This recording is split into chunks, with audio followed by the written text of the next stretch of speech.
네, 오늘 아침 증권사들의 데일리 리포트 보겠습니다. 먼저 헤드라인부터 정리합니다. 네, 오늘 헤드라인으로 NH투자증권은 코스피의 상승 트리거는 정부 정책이라는 이야기를 제시했습니다. 최근 디플레이션 방어를 위해서 각국이 정책을 통해 활발히 대응을 하고 있는데요.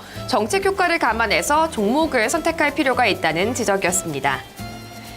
대신증권은 어닝 시즌과 공매도 징크스를 분석을 해봤습니다.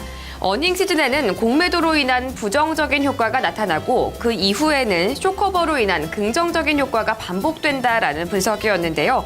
최근 공매도 비중이 줄어든 에너지 섹터, 이번 어닝 시즌에 주목해볼 만하다고 이야기했습니다. 대우증권은 한국 증시의 매크로 변수 민감도를 분석했습니다. 유가와 금리, 환율에 따른 증시의 수혜 업종들을 찾아본 건데요. 만약에 유가가 상승한다면 화학이나 기계, 조선이나 자동차 섹터가 수혜를 입을 걸로 전망을 했고요. 금리가 인하된다면 증권이나 헬스케어 섹터, 원달러 환율이 유지된다면 내수주, 원엔 환율이 하락한다면 낙폭과대 업종에 주목하는 게 좋다고 이야기했습니다. 삼성증권은 코스닥이라는 대안의 의미를 분석을 해봤습니다.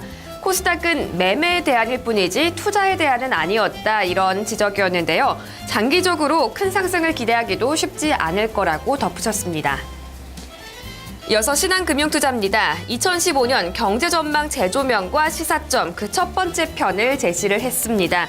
세계 경제가 유효 수요 부족으로 지속적으로 뉴트럴 국면이 전개될 걸로 전망이 됐는데요.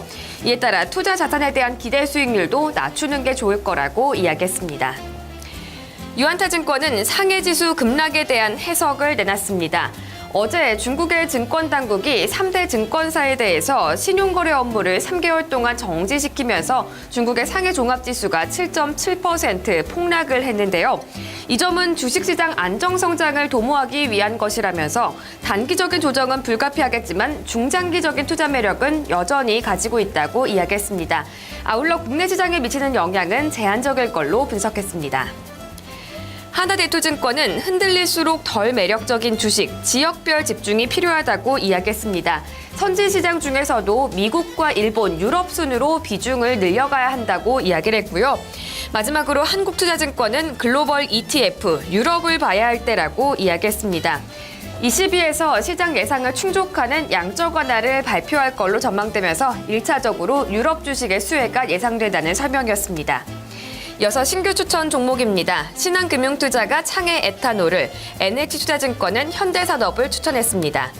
먼저 창해 에탄올입니다. 최근 소주 업체들이 저도와 경쟁을 벌이고 있는데요. 이 점으로 소주 시장이 확대되고 주정 업체에도 수혜가 예상된다는 분석이었습니다. 이와 함께 자회사인 창해 베트남을 통해서 원료인 타피오카를 안정적으로 확보할 수 있는 점도 긍정적이었는데요. 비교 업체 대비 밸류에이션 매력도 가지고 있고요. 최근 외국인과 기관 쪽에서 4거래일 연속 순매수가 들어오는 점도 긍정적이라는 설명이었습니다. 현대산업도 자세한 내용 보겠습니다. 정상사업장의 매출 비중이 증가하고 또 증가하면서 본격적인 매출 확대 시기에 진입을 했다라는 설명이었는데요. 양호한 신규 분양 그리고 빠른 미분양 감소로 현금 흐름이 개선되고 있다는 설명이었습니다. 정부의 정책 강화로 국내 주택시장이 회복될 걸로 전망되는데요. 이 점에서도 수혜를 입을 수 있을 걸로 전망되기도 했습니다.